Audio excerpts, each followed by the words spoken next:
নমস্কার বন্ধুরা, কেমন আছেন সবাই? আশা করি খুব ভালো আছেন। তো আজ বানিয়েছিলাম এই ঝিঙে আলু পোস্ত। আর ঝিঙে আলু পোস্তটা কি করে বানিয়েছি দেখার জন্য প্রথম থেকে শেষ পর্যন্ত ভিডিওটা দেখতে থাকুন। আজকে বানাবো এই ঝিঙে আর একটা ছোট সাইজের আলু নিয়েছি, আলু দিয়ে পোস্ত। তা চলুন শুরু করি আজকের এই রেসিপি।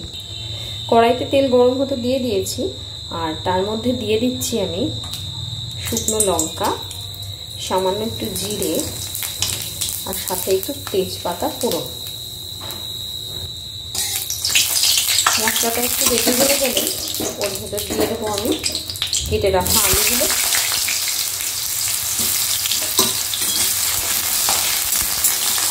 আলুটা আগে একটু ভেজে নেবো। ঝিঙে আর আলু যদি একই সাথে দিয়ে দিই, আলু কিন্তু বেশি ঠিকঠাকভাবে ভাজা হবে না, কারণ ঝিঙে থেকে তো জল ছেড়ে যায়। তাই আলুটা আগে একটু ভেজে নেব, আর ভাজার সময় তো দিয়ে দেবো সামান্য একটু লবণ।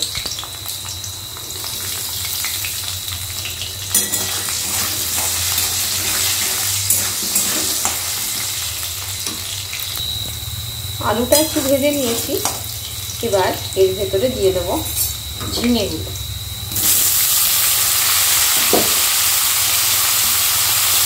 ঝিঙে আর আলুটা একটু ভেজে নেব, আর যতক্ষণ ঝিঙে আলুটা ভাজা হচ্ছে ততক্ষণ কিন্তু আমি একটা মশলা বানিয়ে নেব। একটা ঢাকনা দিয়ে একটু ঢেকে দিলাম, আর গ্যাসের ফ্লেমটা একটু আস্তে দিয়ে দিচ্ছি। আর এখানে আমি নিয়ে নিয়েছি 2 কাঁচা লঙ্কা, আর এখানে আছে 1.5 চামচ মতো পোস্ত, আর নিচ্ছি খুব অল্প একটু জিরে। তো এই সবকটাকে একসাথে কিন্তু আমি খুব সুন্দর করে একটা পেস্ট বানিয়ে নেব, মানে বেটে নেব। পোস্তটা কিন্তু বাটা হয়ে গেছে, এবার একটা বাটিতে আমি তুলে নেব।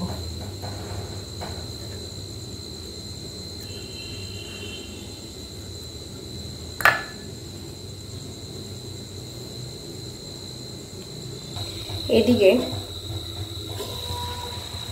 ঝিঙের ঢাকনাটা খুলি, দেখুন অনেকটাই কিন্তু জল ছেড়ে দিয়েছে ঝিঙে থেকে। এই অবস্থায় দিয়ে দেব যে পোস্ত, জিরে আর কাঁচা লঙ্কা বেটে রেখেছিলাম সেই মিশ্রণটা। সমস্ত কিছুকে ভালো করে মিশিয়ে নেব। সামান্য একটু হলুদ।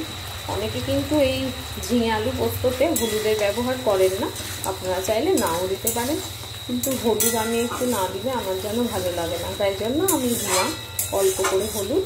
এবার সমস্ত কিছু দিয়ে দিয়েছি, আর গ্যাসের ফ্লেমটা একটু আস্তে দিয়ে দেবো। দিয়ে এই ঢাকনা দিয়ে একটু ঢেকে দেবো যতক্ষণ না এই পোস্ত জিরের কাঁচা গন্ধটা চলে যাচ্ছে ততক্ষণ। তো একটু ঢাকনা দিয়ে ঢেকে দিলাম। তাহলে বন্ধুরা, আমার ঝিঙে আলু পোস্ত কিন্তু একদম রেডি হয়ে গিয়েছে। যখন লাগলো আপনাদের অবশ্যই কিন্তু আমাকে কমেন্টে জানাতে ভুলবেন না, আর ভালো লেগে থাকলে লাইক, কমেন্ট, শেয়ার করে দেবেন, এবং পাশে থাকা বেল আইকনটি প্রেস করে দেবেন নতুন নতুন রান্নার নোটিফিকেশন সবার আগে আপনার কাছে পৌঁছে যাওয়ার জন্য। তাহলে আজকের মতো এটুকুই, আবার ফিরছি নতুন কোনো রেসিপি নিয়ে।